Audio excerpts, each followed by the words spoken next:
गीता अध्याय 3 श्लोक 10 और 11। इन श्लोकों का संबंध। पूर्व श्लोक में भगवान ने कहा कि यज्ञ अर्थात कर्तव्य कर्म के अतिरिक्त कर्म बंधन कारक होते हैं, अतः इस बंधन से मुक्त होने के लिए कर्मों का स्वरूप से त्याग न करके कर्तव्य बुद्धि से कर्म करना आवश्यक है। अब कर्मों की आवश्यक कर्तव्यता को पुष्ट करने के लिए कर्मों की अवश्य कर्तव्यता को पुष्ट करने के लिए और भी हेतु बताते हैं।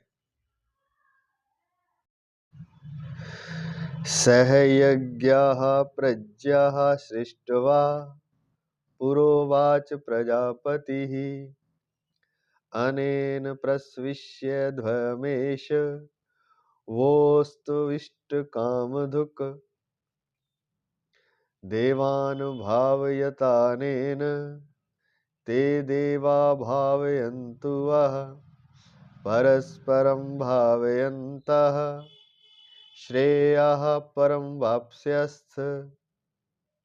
श्लोक 10 और 11 तीसरे अध्याय का।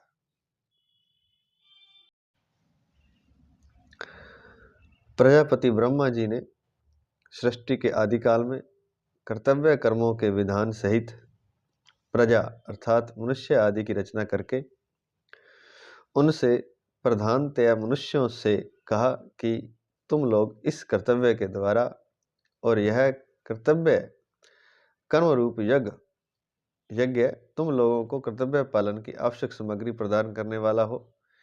इस अपने कर्तव्य कर्म के द्वारा तुम लोग देवताओं को उन्नत करो और वे देवता लोग अपने कर्तव्य के द्वारा तुम लोगों को उन्नत करें। इस प्रकार एक दूसरे को उन्नत करते हुए तुम लोग परम कल्याण को प्राप्त हो जाओगे।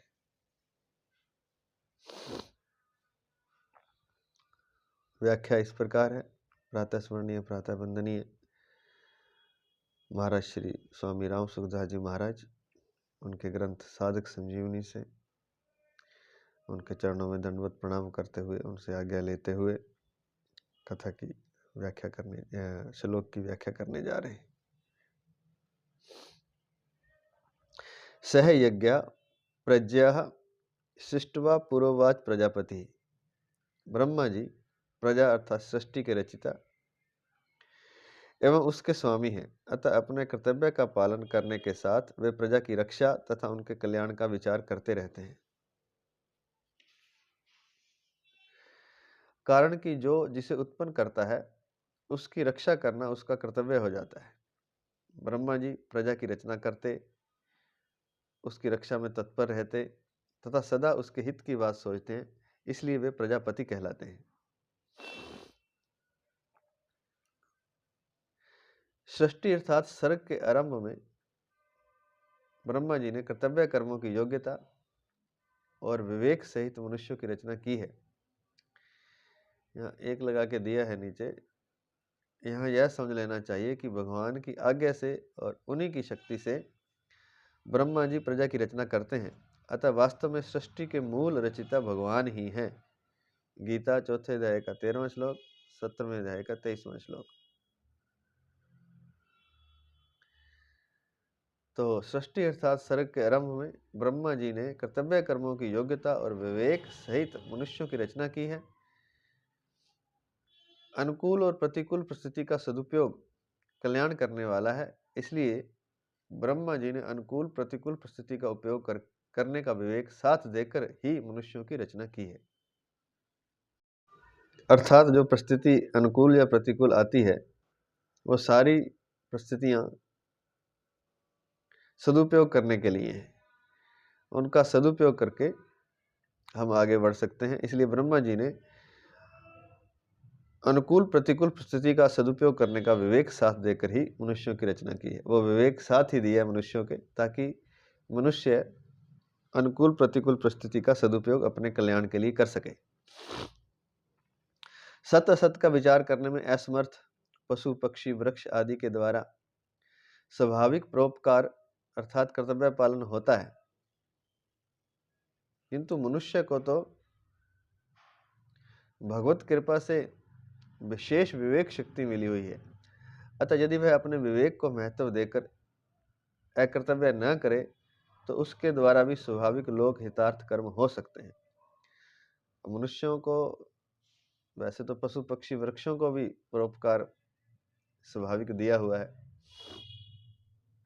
लेकिन मनुष्य को तो विशेष विवेक शक्ति दी है। तो कहते हैं कि अगर वह अकर्तव्य ना करे, गलत करे, जो ना करे, तो उसके द्वारा भी स्वाभाविक लोक हितार्थ कर्म हो सकते हैं। देवता, ऋषि, पितर, मनुष्य तथा अन्य पशु पक्षी, वृक्ष आदि सभी प्राणी प्रजा हैं।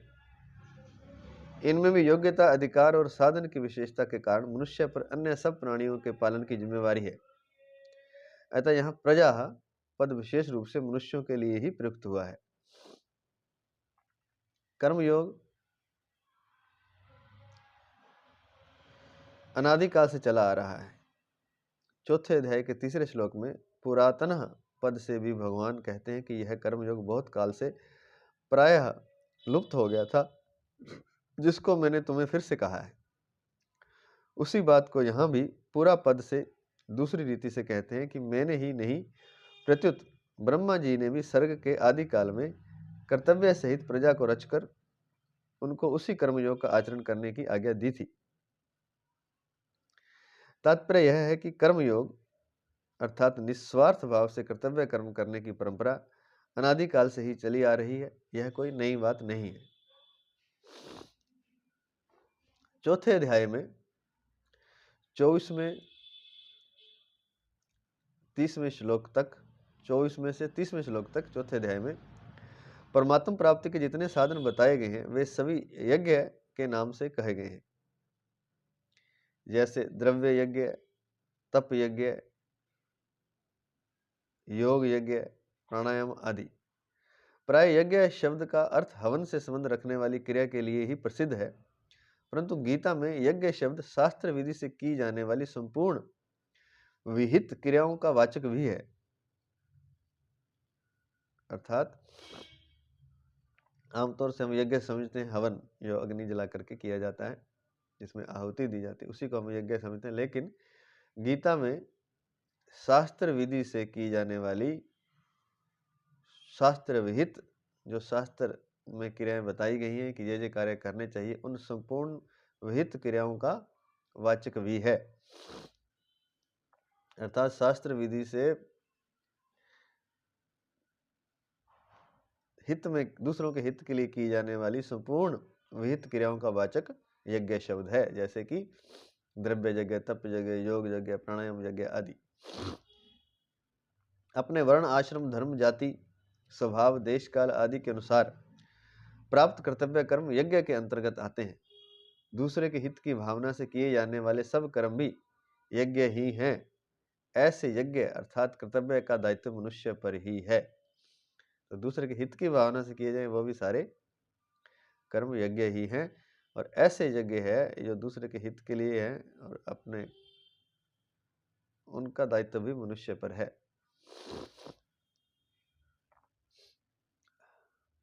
अगला पद है अनेन प्रस्विष्य धौमेश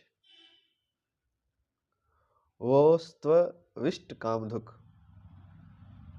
ब्रह्मा जी मनुष्यों से कहते हैं, इसको दो लगा के दिया है नीचे, इष्ट शब्द यज धातु से कृदंत का तक्तय प्रत्यय, तकय प्रत्यय करने से बनता है। इष्ट शब्द यज धातु से कृदंत का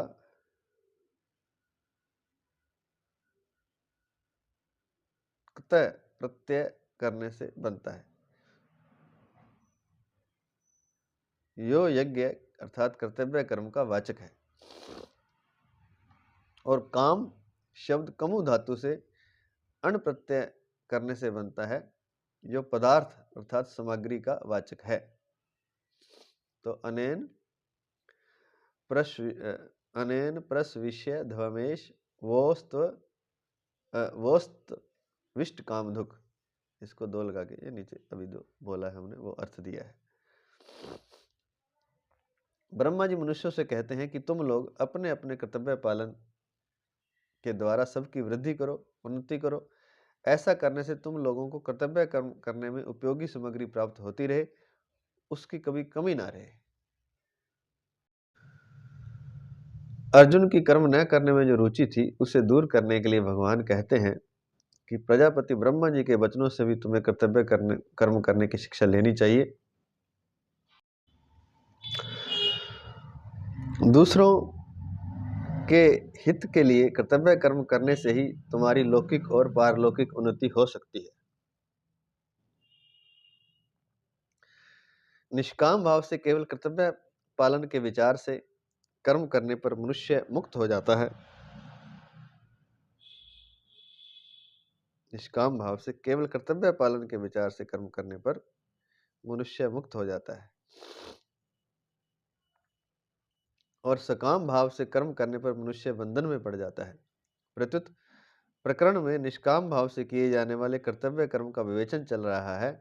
अतः यहाँ इष्ट काम पद का अर्थ इच्छित भोग सामग्री, जो सकाम भाव का सूचक है, लेना उचित प्रतीत नहीं होता। यहाँ इस पद का अर्थ है यज्ञ कर्तव्य कर्म करने की आवश्यक सामग्री। इसे 3 लगाकर दिया है नीचे। पूर्व श्लोक में भगवान ने कहा है कि यज्ञ के सिवाय अन्य कर्मों में, अर्थात संकाम भाव से किए जाने वाले कर्मों में लगा हुआ मनुष्य बंध जाता है। और आगे 13वें श्लोक में भी कहा है कि जो अपने लिए अर्थात सकाम भाव से कर्म करते हैं, वे पापी लोग पाप का ही भक्षण करते हैं। इस प्रकार पीछे के और आगे के श्लोकों को देखें तो दोनों ही जगह सकाम भाव के त्याग की बात आई है। अतः बीच में इन 10वें, 11वें, 12वें श्लोकों में भी सकाम भाव के त्याग की बात आनी ही उचित है। अगर यहाँ इष्ट काम पद का अर्थ इच्छित पदार्थ लिया जाए तो प्रकरण विरुद्ध होने के कारण दोष आता है, क्योंकि इच्छित पदार्थ पाने के लिए किए गए कर्म भगवान के मत में बंधन कारक हैं। अतः इष्ट काम पद का अर्थ कर्तव्य के लिए आवश्यक सामग्री ही है।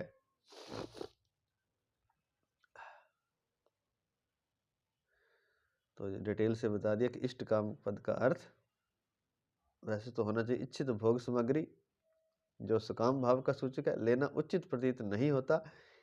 यहाँ इस पद का अर्थ यज्ञ कर्तव्य कर्म करने की आवश्यक सामग्री ही है। तो ये बात है। आगे चलते हैं। कर्मयोगी दूसरों की सेवा अथवा हित करने के लिए सदा ही तत्पर रहता है।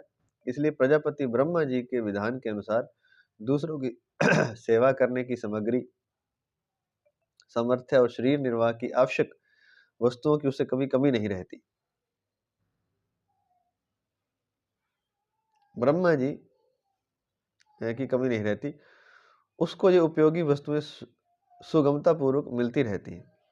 ब्रह्मा जी के विधान के अनुसार कर्तव्य कर्म करने की सामग्री जिस जिसको जो भी मिली हुई है, वह कर्तव्य पालन करने के लिए उसको पूरी की पूरी प्राप्त है। कि ब्रह्मा जी के विधान के अनुसार कर्तव्य कर्म करने की सामग्री जिस जिसको जो भी मिली हुई है, वह कर्तव्य पालन करने के लिए उसको पूरी की पूरी प्राप्त है। कर्तव्य पालन की सामग्री कभी किसी के पास अधूरी नहीं होती। ब्रह्मा जी के विधान में कभी फर्क नहीं पड़ सकता, क्योंकि जब उन्होंने कर्तव्य कर्म करने का विधान निश्चित किया है, तब जितने से कर्तव्य का पालन हो सके उतनी सामग्री देना भी उन्हीं पर निर्भर है। वास्तव में मनुष्य शरीर भोग भोगने के लिए है ही नहीं। रामचरितमानस के 7वें अध्याय के 44वें दोहे से आगे पहली चौपाई में लिखा है, 7:44:1 में, यही तन कर फल विषय न भाई। इसलिए कि इस तन का फल विषय भोग नहीं है, ये तन विषय भोग के लिए नहीं मिला है। यही तन कर फल विषय न भाई। इसलिए संसारिक सुखों को भोगो, ऐसी आज्ञा या विधान किसी भी सत्शास्त्र में नहीं है। समाज भी स्वच्छंद भोग भोगने की आज्ञा नहीं देता, इसके विपरीत दूसरों को सुख पहुंचाने की आज्ञा या शास्त्र विधान और समाज दोनों ही देते हैं।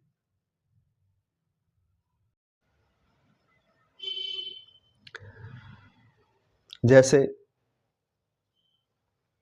पिता के लिए यह विधान तो मिलता है कि वह पुत्र का पालन पोषण करे, पर यह विधान नहीं मिलता कि पुत्र से पिता सेवा ले ले। इसी प्रकार पुत्र पत्नी आदि अन्य संबंधों के लिए भी समझना चाहिए। अर्थात समाज और परिवार में जो विधान है वो भी दूसरों की सेवा करने के लिए है, और बदले में सेवा की चाहना रखने का विधान शास्त्रों में नहीं मिलता। तो कहते हैं कि भोगों के लिए कहने का तात्पर्य यह है कि भोग भोगने के लिए, सुख भोगने के लिए शरीर नहीं मिला है, दूसरों की सेवा करने के लिए मिला है। और संसारिक सुखों को भोगो, ऐसी आज्ञा या विधान किसी भी सत्य शास्त्र में नहीं लिखा है। और समाज भी स्वच्छंद भोग भोगने की आज्ञा नहीं देता। जैसे जानवर भोग भोगते हैं, मान लीजिए काम भोग करते हैं, तो ऐसी आज्ञा समाज भी स्वच्छंद रूप से नहीं देता है। उसमें भी धर्म अनुसार भोग भोग सकते हैं, उसमें भी भोग मुख्य नहीं है, दूसरों की सेवा ही मुख्य है, चाहे वो पति पत्नी है, चाहे अन्य रिश्ते हैं, तो पुत्र है। तो सेवा और भोग भोगने के लिए, अपनी सेवा करवाने के लिए और भोगों का सुख लेने के लिए कहने का तात्पर्य यह है कि परमात्मा ने यह मनुष्य शरीर नहीं दिया है। किसी भी सत्शास्त्र में ऐसा नहीं लिखा है। यहाँ तक कि रामचरितमानस में भी, गीता तो कह ही रही है, रामचरितमानस भी कहती है कि यही तन कर फल विषय न भाई। ये जो तन है इसका फल ये विषय भोग नहीं है, विषय भोग के लिए नहीं मिला है। तो कर्मयोगी सदा देने का ही भाव रखता है, लेने का नहीं, क्योंकि लेने का भाव ही बांधने वाला है। लेने का भाव रखने से कल्याण प्राप्ति में बाधा लगने के साथ ही संसारिक पदार्थों की प्राप्ति में बाधा उपस्थित हो जाती है। प्राय सभी का अनुभव है कि संसार में लेने का भाव रखने वाले को कोई देना नहीं चाहता। इसलिए ब्रह्मा जी कहते हैं कि बिना कुछ चाहे निस्वार्थ भाव से कर्तव्य कर्म करने से ही मनुष्य अपनी उन्नति अर्थात कल्याण कर सकता है।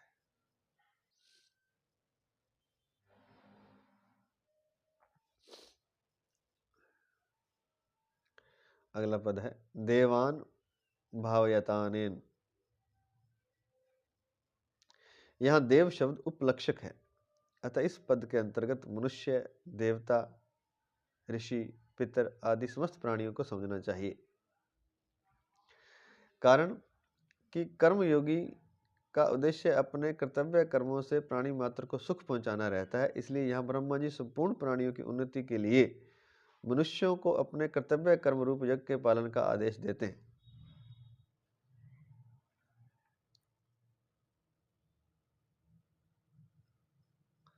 अपने अपने कर्तव्य का पालन करने से मनुष्य का स्वतः कल्याण हो जाता है। गीता 18वें अध्याय का 45वां श्लोक। कर्तव्य कर्म का पालन करने के उपदेश के पूर्ण अधिकारी मनुष्य ही हैं। मनुष्यों को ही कर्म करने की स्वतंत्रता मिली हुई है, अतः उन्हें इस स्वतंत्रता का सदुपयोग करना चाहिए। ते देवा भावयन्तु वह पद का अर्थ भाव। जैसे वृक्ष लता आदि में स्वाभाविक ही फूल फल लगते हैं, परंतु यदि उन्हें खाद और पानी दिया जाए तो उनमें फल फूल विशेषता से लगते हैं। ऐसे ही यजन पूजन से देवताओं की पुष्टि होती है, जिससे देवताओं के काम विशेष न्यायप्रद होते हैं। परंतु जब मनुष्य अपने कर्तव्य कर्मों के द्वारा देवताओं का यजन पूजन नहीं करते, तब देवताओं को पुष्टि नहीं मिलती, जिससे उनमें अपने कर्तव्य का पालन करने की कमी आ जाती है। उनके कर्तव्य पालन में कमी आने से ही संसार में विप्लव अर्थात अनावृष्टि, अतिवृष्टि आदि होते हैं। तो कहते हैं कि यजन, जैसे कि उदाहरण दिया वृक्ष लता का, उसमें फल फूल लगते हैं स्वाभाविक ही, लेकिन अगर उसमें खाद आदि दिया जाए, पानी विशेष रूप से दिया जाए, उनका ध्यान रखा जाए तो उसमें विशेष फल फूल लगते हैं। ऐसे ही यज्ञ आदि या पूजन आदि, आरती आदि जो भी करते हैं उनसे देवता पुष्ट तो होते हैं, जिससे देवताओं के काम विशेष न्यायप्रद होते हैं। परंतु अगर अपना कर्तव्य कर्म मनुष्य नहीं करता, अर्थात कर्तव्य कर्मों के द्वारा देवताओं का जजन पूजन नहीं करते, तो देवताओं को पुष्टि नहीं मिलती। अर्थात कर्तव्य कर्मों के द्वारा भी देवताओं को पुष्टि मिलती है। अगर ऐसा नहीं करते तो उनको पुष्टि नहीं मिलती, फिर वो अपना कर्तव्य सही से पालन नहीं करते। अर्थात जहाँ बरसात करवानी है वहाँ बरसात नहीं करवाते, और यहाँ नहीं करवानी वहाँ बहुत ज़्यादा करवा देते हैं, तो वह भी फिर मनुष्य की तरह ही डांवाडोल ही चलते हैं। तो इसी कर्तव्य पालन में कमी आने से देवताओं के संसार में विप्लव, अर्थात कभी अनावृष्टि कभी अतिवृष्टि आदि होते हैं। और इसका कारण देवताओं से ज़्यादा मनुष्य ही है, क्योंकि मनुष्य अपने कर्तव्य पालन द्वारा देवताओं की पुष्टि नहीं करता, तब ऐसा होता है। अगला पद है परस्परम भावयन्तः। इन पदों का अर्थ यह नहीं समझना चाहिए कि दूसरा हमारी सेवा करे तो हम उसकी सेवा करें, परंतु तो यह समझना चाहिए कि दूसरा हमारी सेवा करे या ना करे, हमें तो अपने कर्तव्य के द्वारा उसकी सेवा करनी ही है। दूसरा क्या करता है क्या नहीं करता, हमें सुख देता है या दुख, इन बातों से हमें कोई मतलब नहीं रखना चाहिए, क्योंकि दूसरों के कर्तव्य को देखने वाला अपने कर्तव्य से च्युत हो जाता है, अर्थात हट जाता है, गिर जाता है। तो दूसरों के कर्तव्य को नहीं देखना, आप अपने कर्तव्य का पालन कीजिए। परिणाम स्वरूप अगर दूसरों के कर्तव्य को देखता है तो वह कर्तव्यों से च्युत हो जाता है, अपने कर्तव्यों से च्युत हो जाता है, परिणाम स्वरूप उसका पतन हो जाता है। दूसरों से कर्तव्य का पालन करवाना अपने अधिकार की बात भी नहीं है। अब दूसरों से, वो हमारे अधिकार में नहीं है दूसरा करे कि ना करे, वो तो उनसे कर्तव्य का पालन करवाना अपने अधिकार की बात नहीं है। हमें सबका हित करने के लिए केवल अपने कर्तव्य का पालन करना है और उसके द्वारा सबको सुख पहुंचाना है। सेवा करने में अपनी समझ, सामर्थ्य, समय और सामग्री को अपने लिए थोड़ी सी भी बचाकर नहीं रखनी है, तभी जड़ता से सर्वथा संबंध विच्छेद होगा। तो जो आपकी समझ है, बुद्धि है, जो आपके पास सामर्थ्य है, जो आपके पास समय है, जो सेवा सामग्री भगवान ने दी है, धन वस्तुएं आदि, उनको अपने लिए कहते हैं कि थोड़ी सी भी बचाकर नहीं रखनी है। अगर थोड़ी सी भी बचाकर रख लिया आपने तो जड़ता से सर्वथा संबंध विच्छेद नहीं होगा।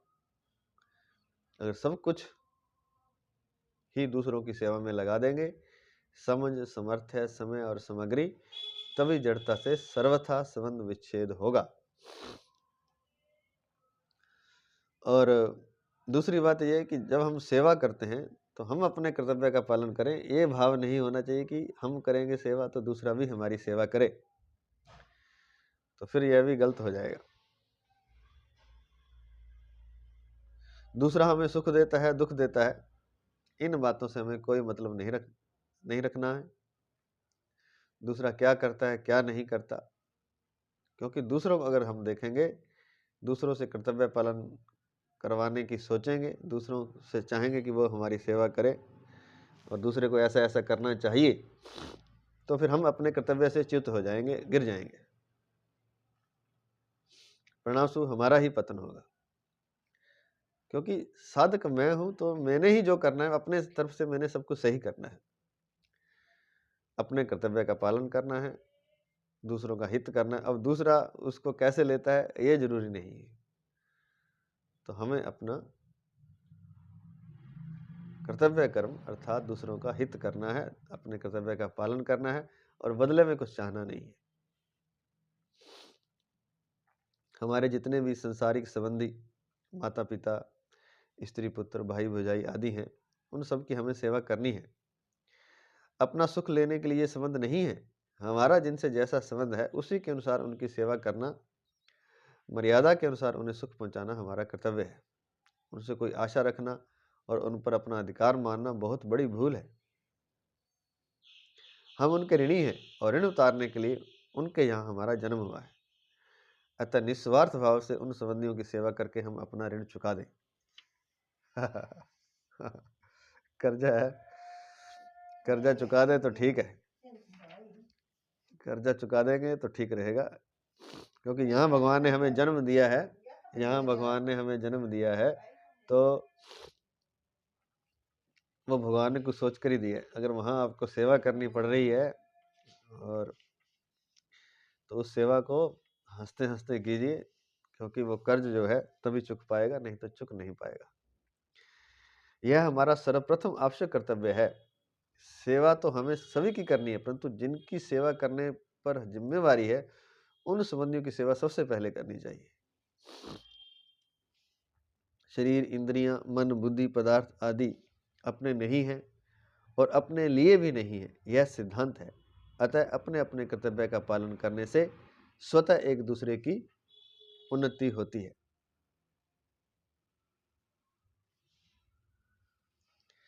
अतः निस्वार्थ भाव से उन संबंधियों की सेवा करके हम अपना ऋण चुका दें, यह हमारा सर्वप्रथम आवश्यक कर्तव्य है। अगला कर्तव्य और अधिकार संबंधी मार्मिक बात दी है महाराज जी ने, बहुत ही शानदार, उसको सुनते हैं। कर्मयोग तभी होता है जब मनुष्य अपने कर्तव्य के पालन पूर्वक दूसरों के अधिकार की रक्षा करता है। जैसे माता पिता की सेवा करना पुत्र का कर्तव्य है और माता पिता का अधिकार है। जो दूसरे का अधिकार होता है वही हमारा कर्तव्य होता है। अतः प्रत्येक मनुष्य को अपने कर्तव्य पालन के द्वारा दूसरों के अधिकार की रक्षा करनी है तथा दूसरे का कर्तव्य नहीं देखना है। दूसरे का कर्तव्य देखने से मनुष्य स्वयं कर्तव्यच्युत हो जाता है, क्योंकि दूसरे का कर्तव्य देखना हमारा कर्तव्य नहीं है। तात्पर्य है कि दूसरे का हित करना है, यह हमारा कर्तव्य है और दूसरे का अधिकार है।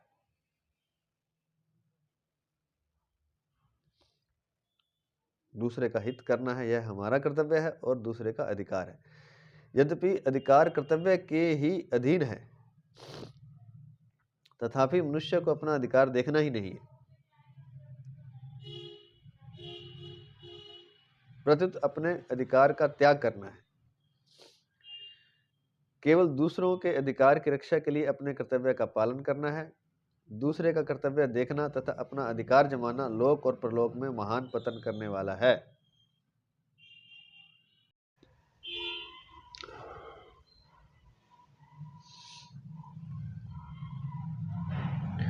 केवल दूसरों के अधिकार की रक्षा के लिए अपने कर्तव्य का पालन करना है।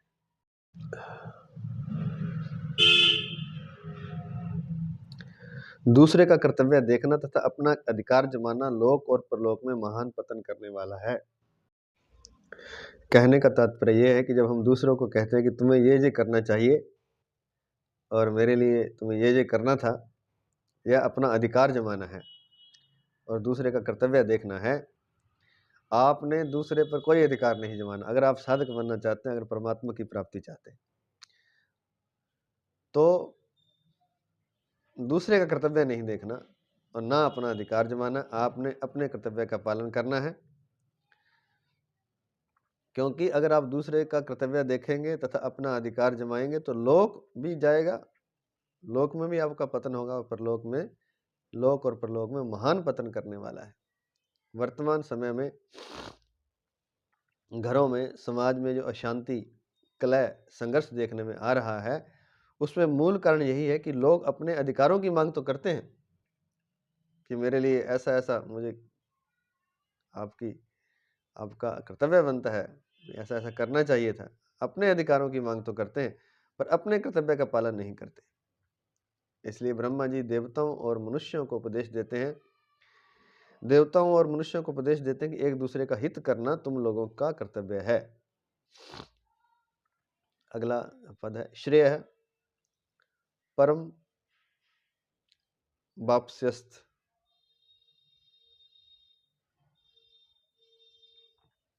प्राय ऐसी धारणा बनी हुई है कि यहाँ परम कल्याण की प्राप्ति का कथन अतिशयोक्ति है, पर वास्तव में ऐसा नहीं है। अगर इसमें किसी को संदेह हो तो वह ऐसा करके खुद देख सकता है। जैसे धरोहर रखने वालों की धरोहर उसे वापस कर देने से धरोहर रखने वाले से तथा उस धरोहर से हमारा किसी प्रकार का संबंध नहीं रहता। ऐसे ही संसार की वस्तु संसार की सेवा में लगा देने से संसार और संसार की वस्तु से हमारा कोई संबंध नहीं रहता।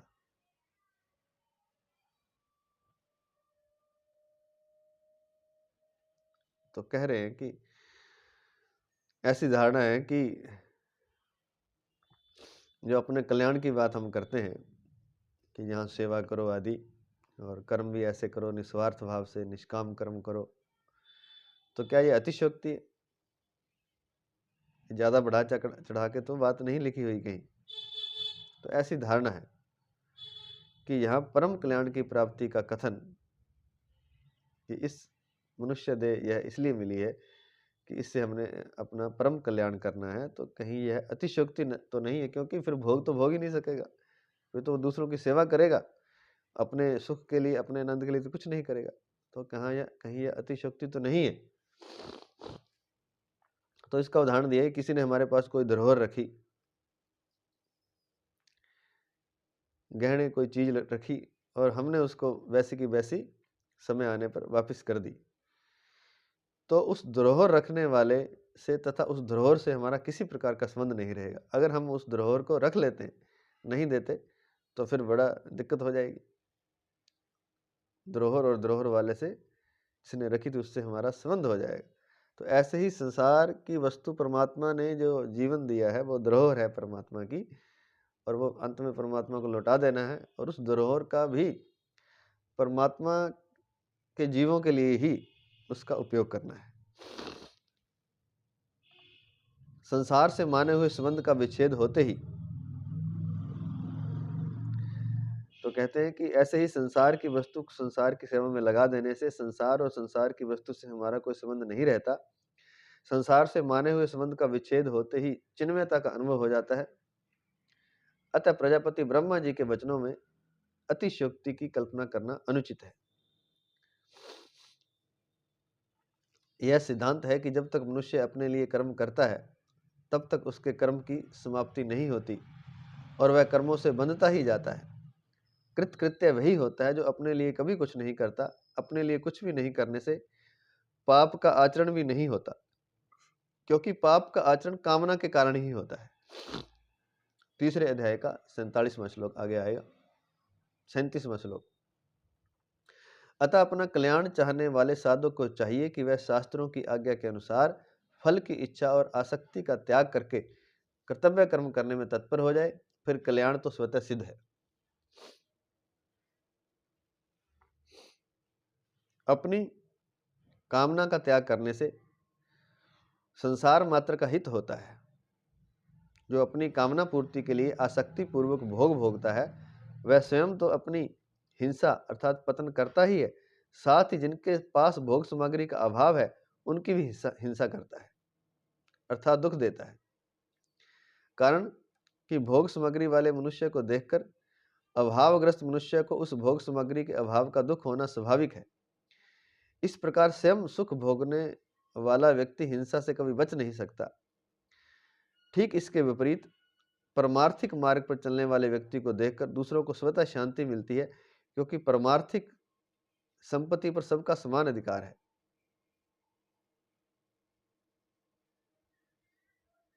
निष्कर्ष यह निकला कि मनुष्य कामना आसक्ति का त्याग करके अपने कर्तव्य कर्म का पालन करता रहे तो ब्रह्मा जी के अनुसार वह परम कल्याण को अवश्य ही प्राप्त हो जाएगा, इसमें कोई संदेह नहीं।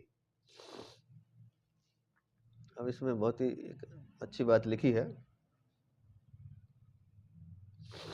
कि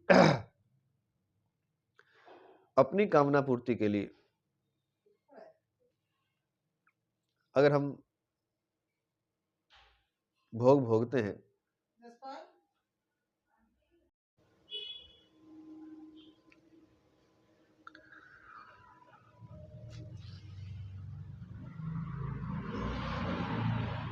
तो अपनी कामना का त्याग करने से संसार का हित होता है और अपनी कामना पूर्ति करने से संसार का अहित होता है, क्योंकि वह स्वयं तो अपनी हिंसा अर्थात पतन करता ही है। जब वह अपनी कामना पूर्ति के लिए आसक्ति पूर्वक भोग भोगता है तो अपनी हिंसा कर रहा है, अपना नुकसान कर रहा है वह भोग भोगते हुए, क्योंकि उसकी एनर्जी वेस्ट हो रही है। साथ ही जिनके पास भोग सामग्री का अभाव है, एक तो वो भोग भोग कर अपनी हिंसा कर रहा है, अपना नुकसान कर रहा है, अपनी शक्ति सामर्थ्य का पतन कर रहा है, और साथ ही जिनके पास भोग सामग्री का अभाव है उनकी भी हिंसा करता है अर्थात दुख देता है। क्यों? क्योंकि जिसके पास ज्यादा भोग सामग्री है उस भोग सामग्री वाले मनुष्य को देखकर अभावग्रस्त मनुष्य को उस भोग सामग्री के अभाव का दुख होता है कि मेरे पास तो ये चीज है नहीं, उसके पास है, तो यह भी हिंसा है। आपके पास कोई चीज ज्यादा है, बड़ा मकान है, बड़ी गाड़ी है, तो दूसरे को दुख तो होता ही है, तो यह भी हिंसा है, दुख देना है दूसरों को। और उस बड़ी भोग सामग्री को इकट्ठा करने के लिए आपने जो अपनी ऊर्जा लगाई है तो वह भी आपने स्वयं की हिंसा की है, अर्थात वो शक्ति परमात्मा में लगनी थी, दूसरों के हित के द्वारा परमात्मा प्राप्ति में लगनी थी। तो इस प्रकार स्वयं सुख भोगने वाला व्यक्ति हिंसा से कभी बच नहीं सकता। दो प्रकार की हिंसा हो जाती है, जो स्वयं सुख भोगता है, एक तो स्वयं का पतन करता है, एक दूसरों को दुख पहुंचाता है, ज्यादा सामग्री इकट्ठा करके दूसरों से, ज्यादा अच्छी चीजों के भोग द्वारा, तो दूसरों को वह दुख पहुंचाता है। तो इस प्रकार वह हिंसा से कभी बच नहीं सकता। ठीक इसके विपरीत अब परमार्थिक मार्ग पर चलने वाले व्यक्ति को देखकर, जो अपना सब कुछ दूसरों की सेवा में लगा रहा है, अपना धन आदि, तो दूसरों को भी उसे देखकर शांति मिलती है, आनंद आता है कि ये सही काम कर रहा है, हमारे लिए सब कुछ करता है, दूसरों की सेवा के लिए जब हम करते हैं तो दूसरों भी शांत होते हैं उसे देखकर, परमार्थिक व्यक्ति को देख करके। तो स्वार्थी व्यक्ति से यह उल्टा हो रहा, मतलब परमार्थ पर जो चलेगा उसको देखकर दूसरे भी शांत होंगे, और स्वयं वह उन वस्तुओं का, व्यक्तियों का भोग करेगा नहीं तो उसका अपना पतन भी नहीं होगा, अपनी ऊर्जा भी उसकी नष्ट नहीं होगी, और वो बची हुई ऊर्जा परमात्मा प्राप्ति में लगेगी, और परमार्थ का कार्य करने से तो स्वतः ही लगेगी। क्योंकि परमार्थिक संपत्ति पर सबका समान अधिकार है। जो दूसरों की सेवा में संपत्ति आप लगा रहे हैं उस पर सबका समान अधिकार है, इसलिए सबको उसको देखकर शांति मिलती है। निष्कर्ष यह निकला कि मनुष्य कामना शक्ति को त्याग करके अपने कर्तव्य कर्म का पालन करता रहे तो ब्रह्मा जी के कथनानुसार वह परम कल्याण को अवश्य ही प्राप्त हो जाएगा, इसमें कोई संदेह नहीं है।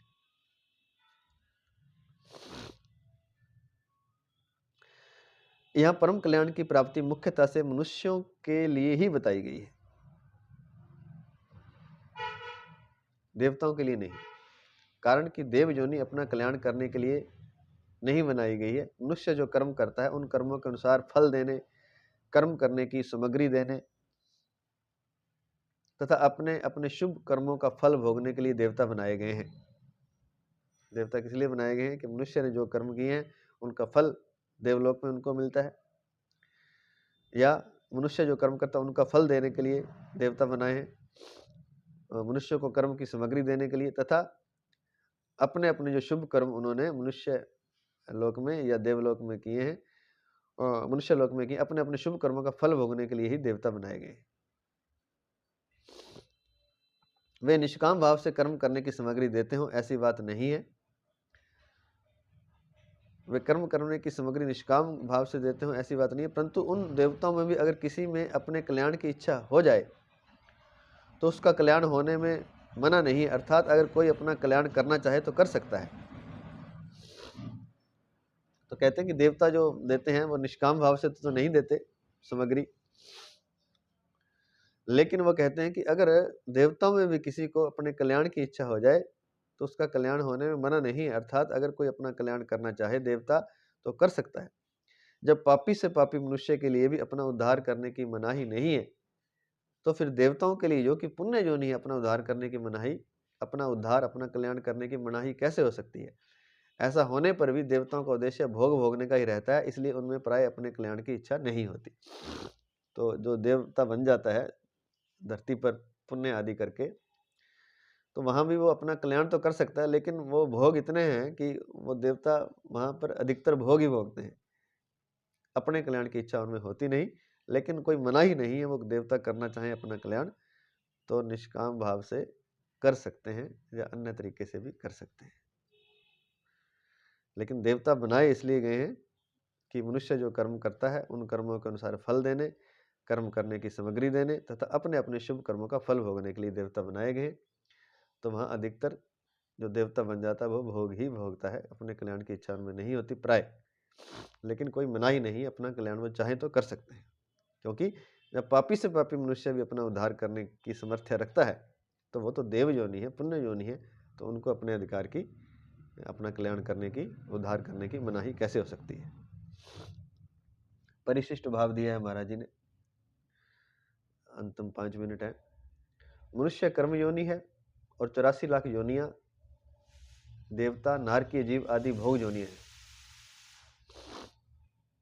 तो मनुष्य कर्म योनि है, यहाँ आप कर्म कर सकते हैं। और 84 लाख योनियां जो हैं वे सब भोग योनियां हैं, उसमें आप कर्म नहीं कर सकते, नया कुछ कर्म करना चाहें तो देवता भी नहीं कर सकते, नारकीय जीव आदि भोग योनियां ही हैं।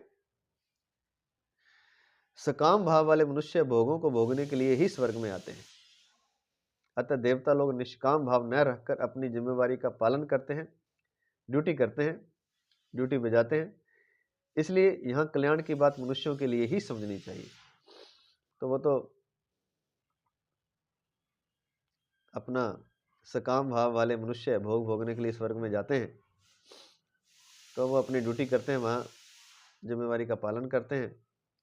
इसलिए जो श्लोक में कल्याण की बात आई है वह मनुष्यों के लिए समझनी चाहिए। मुक्ति स्वाभाविक है और बंधन अस्वाभाविक है। जिस मुक्ति की हम बात करते हैं, जिसको पाने के लिए सभी लगे रहते हैं, वो बड़ी स्वाभाविक है कहते हैं कि, और जो बंधन आपने बना रखा है वो अस्वाभाविक है। मनुष्य जो नहीं अपना कल्याण करने के लिए ही है, इसलिए जो मनुष्य अपने कर्तव्य का पालन करता है उसका कल्याण स्वाभाविक होता है। परस्परम भावयन्तः श्रेयः परमं परम वाप्स्यस्थ, इस पद के द्वारा ये बताया गया है कि जो परस्पर जो मनुष्य अपने कर्तव्य का पालन करता है उसका कल्याण स्वाभाविक होता है। परस्परम भावयन्तः श्रेयः परम वाप्स्यस्थ, कल्याण के लिए नया काम करने की जरूरत नहीं है, प्रत्युत जो काम करते हैं उसी को स्वार्थ, अभिमान और फलेच्छा का त्याग करके दूसरों के हित के लिए करें तो कल्याण हो जाएगा। कल्याण के लिए कुछ नया करने की कहते जरूरत नहीं है, जो आप काम करते हैं वही करें। जो भी यहाँ भी हैं आप, जिस वर्ण आश्रम आदि में जिस कार्य में हैं उसी को करें, लेकिन उसको स्वार्थ त्याग करके, अभिमान त्याग करके और फल इच्छा का त्याग करके दूसरों के हित के लिए करेंगे तो कल्याण आपका निश्चित हो जाएगा। अलग से कोई साधना की आवश्यकता ही नहीं है, कर्म ही आपको मुक्त कर देगा, कल्याण करवा देगा। निष्काम भाव के बिना भी केवल अपने कर्तव्य का पालन करने से स्वर्ग आदि पुण्य लोकों की प्राप्ति हो जाती है।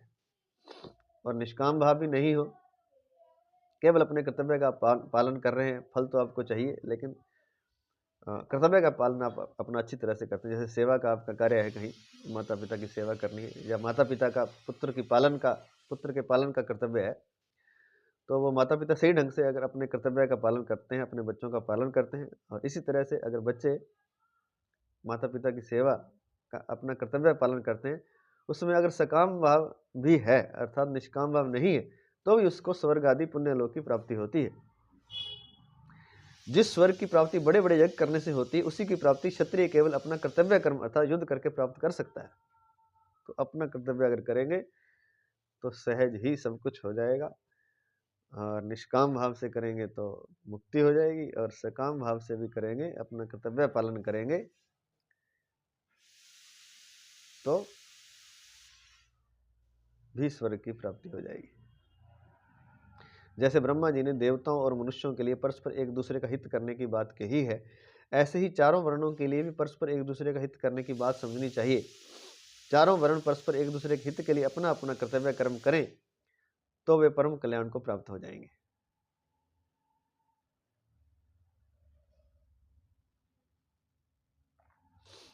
संपूर्ण सृष्टि की रचना ही इस ढंग से हुई है कि अपने लिए कुछ